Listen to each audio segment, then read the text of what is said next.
Bismillahirrahmanirrahim. Assalamualaikum warahmatullahi wabarakatuh. Waalaikumsalam warahmatullahi wabarakatuh. Selamat malam anak-anak. Selamat Gimana kabarnya semuanya, pada sehat? Alhamdulillah. Biasa. Alhamdulillah. Segala puja dan puji syukurnya milik Allah. Misalnya ini Allah masih menurunkan kita dengan keadaan sehat walafiat. Dan salawat dan salam semoga tetap tercurahkan kepada junjungan Nabi Muhammad SAW. Nah, kali ini saya akan menjelaskan mengenai tafsir Jalalain dengan tema berbakti kepada orang tua. Nah, di sini saya mengambil judul karena begitu pentingnya berbakti kepada orang tua ini harus diterapkan di dalam diri kita sebagai seorang anak. Nah, singkat saya menulis ayatnya dulu ya. Iya Pak. Baik Pak. Dalam kajian kali ini bersangkutan dengan tafsir Jalalain yang di dalamnya menggunakan metode ijmali. Lantas apa yang dimaksud dengan metode ijmali ini?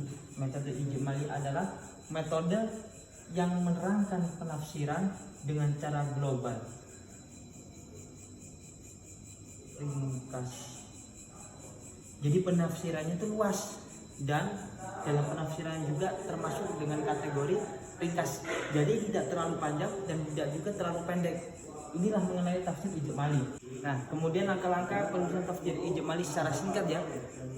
Kita cari ayatnya mengenai apa dan temanya seperti apa. Kita ambil ayat tersebut lalu kita kaji.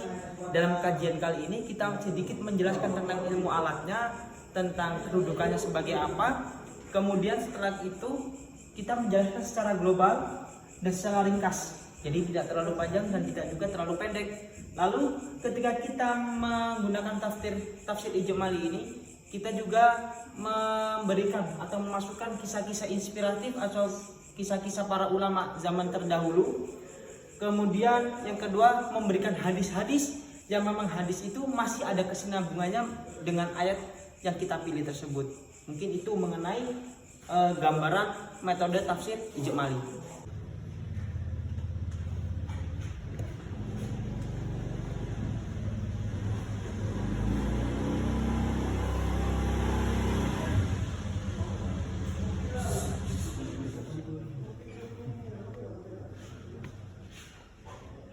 Jadi ayat berbakti kepada orang tua ini tertera di dalam Quran surat Al-Isra.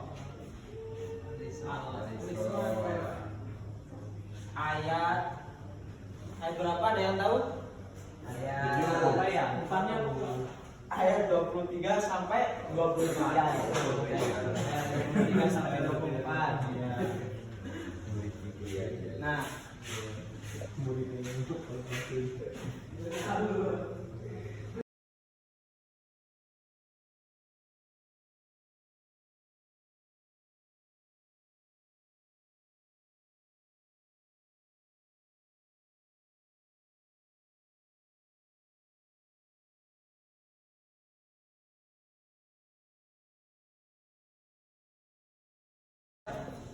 dalam Quran surat Al-Isra ayat 23 yang dibaca a'udzubillahi minasyaitonir rajim, bismillahirrahmanirrahim. Wa qadara rabbuka alla ta'budu illa iyyahu wa bil walidayni ihsana. Imma yablughanna indaka al-kibara ahaduhuma aw kilahuma fala taqul lahumu uffin wa la tanharhuma wa qul lahumu qawlan karima. Jadi menurut tafsir Jalalain mengenai penafsiran surat Al-Isra ayat 23 ini, bahwa diartikan waqadha ini dan Allah telah menetapkan, dan artinya telah menetapkan atau telah menentukan atau telah memutuskan, dan bisa diartikan juga dan telah memerintahkan. Jadi di dalam lafaz waqadha ini ada tiga artian. Yang pertama, Allah telah menetapkan dan telah memerintahkan dan telah meneguhkan. Kemudian lafaz Allah. Di sini ada lafaz Allah. Sebelum dari lafaz Allah, ini adalah gabungan dari lafaz, ada yang tahu? Alif lam. Nah, di sini bergabungan dari lafaz an dan la. Jadi lafaz Allah terbentuk dari gabungan lafaz an dan la. Maka menjadi Allah ta'budu, yang artinya bahwasanya tidak ada yang disembah kecuali hanya kepada Allah Subhanahu wa taala. Kemudian wabil walidaini ihsana, dan kepada kedua orang tua. Yang dimaksud kedua orang tua itu kepada bapak dan ibu, yaitu dengan berbakti kepadanya. Imma yablughanna indakal kibara ahaduhuma, jika salah seorang di antara keduanya sampai berumur lanjut, maka pelihara mereka dengan penuh kasih sayang.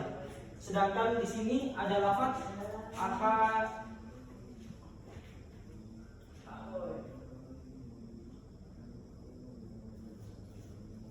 di sini ada lafaz ahaduhuma yang berarti kedua-duanya, yakni antara bapak dan ibu. Jadi kedua-duanya.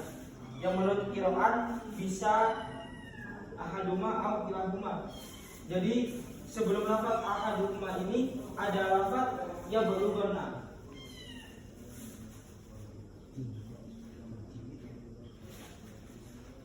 Sebelum lafaz ahaduma ada lafaz yablughanna yang memiliki arti salah seorang di antara keduanya. Maka di dalam suatu qiraat lafaz yablughanna ini bisa dibaca yablughani. Jadi tidak hanya yablughanna, bisa dibaca sebagai yablughani. Kemudian lanjut, au kilahuma fala taqul lahuma uffin. Maka janganlah kita berkata kepada orang tua perkataan uff. Maka kata uffin sendiri bisa dibaca mengenai 4 hal. Yang pertama uffin, ufa, dan ufi, dan ufa. Jadi kata uffin ini bisa dibaca uffin, ufan, ufi, dan ufa. Menurut penafsiran tafsir Jalalain. Wa qul lahuma qaulan karima, dan katakanlah kepada keduanya perkataannya baik.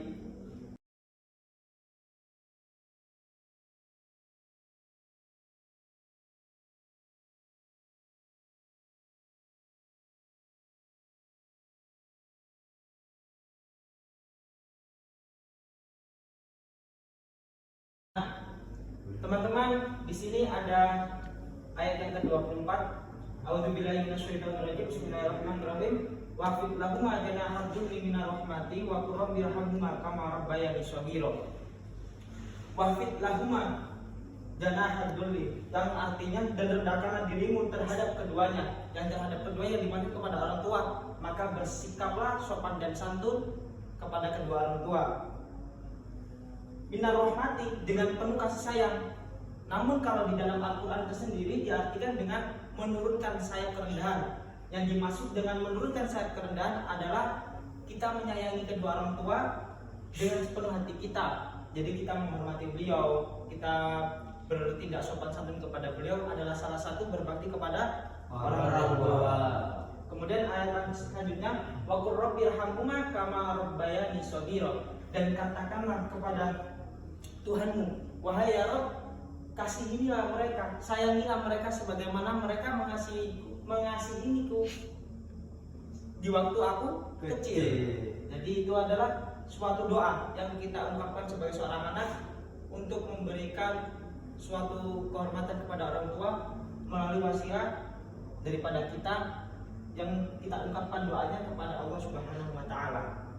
Maka ada suatu kisah mengenai cerita anak yang soleh, mengenai kisah Nabi Ibrahim dan putranya yang bernama Ismail alaihissalam.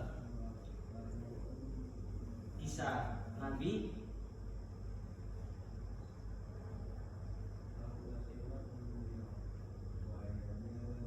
Ismail. Ini adalah kisah mengenai tentang seorang orang tua yang soleh dan anaknya pun juga ikut soleh, karena anaknya mengikuti jejak daripada kedua orang tuanya.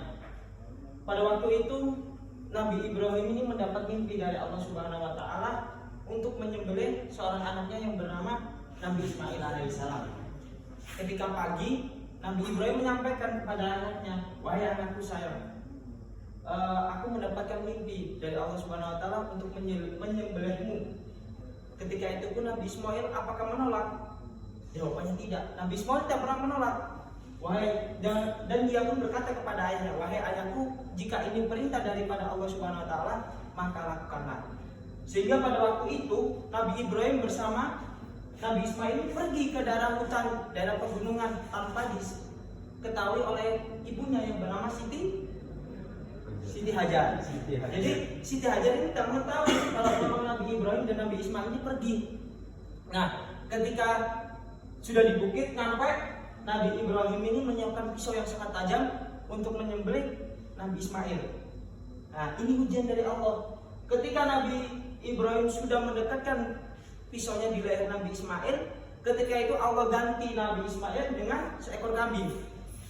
Nah, bisa kita ambil satu hikmah bahwasanya kesolehan seorang ayah atau orang tua ini bisa menular kepada anaknya jika memang orang tuanya mampu berdoa kepada Allah dan melakukan amal soleh, yang amal soleh itu memang diwasilahkan untuk anaknya.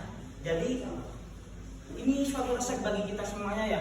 Kalau kita menjadi orang tua, kita beramal dengan amalan soleh agar anak kita pun bisa menjadi anak yang soleh juga. Amin. Kemudian mengenai hikmahnya, bahwasanya hakikat daripada kisah ini adalah hakikatnya Idul Kurban. Semua yang kita miliki itu harus dikorbankan. Jadi ketika Nabi Ibrahim ini mengorbankan Ismail adalah ujian dari Allah. Apakah Nabi ini memang kuat dalam ujian ini? Dan alhamdulillah alhasil Nabi Ibrahim pun kuat menjalani ujiannya. Padahal ujian ini sangat berat. Bayangkan anak satu-satunya laki-laki yang ada di keluarganya harus dikorbankan. Namun ketika itu Allah pun ganti dengan kambing. Dan Nabi Ibrahim dan Nabi Ismail pun berhasil melewati ujian yang Allah berikan. Nah, sebagai penutup saya akan sedikit membacakan hadis dari riwayat Al-Hakim yang berbunyi dari Abi Bakr radhiyallahu berkata, "Saya telah mendengar Rasulullah SAW bersabda, setiap dosa akan diakhirkan, ditunda balasannya oleh Allah Subhanahu wa taala hingga hari kiamat kecuali durhaka kepada orang tua. Sesungguhnya Allah menganggarkan di dunia sebelum kematian menjemput." Dari hadis ini bisa kita ambil kesimpulan atau inti bahwasanya untuk meraih surga, meraih ridho Allah, kita harus meraih ridho orang tua terlebih dahulu. Karena ridho Allah fi ridho walidain, maksudul Allah fi suhtul walidain. Ridho Allah itu terdapat di dalam ridho kedua orang tua, dan murka Allah juga terdapat di murka kedua orang tua. Mungkin ini yang bisa saya sampaikan. Terima kasih kepada teman-teman semua. Assalamualaikum warahmatullahi wabarakatuh.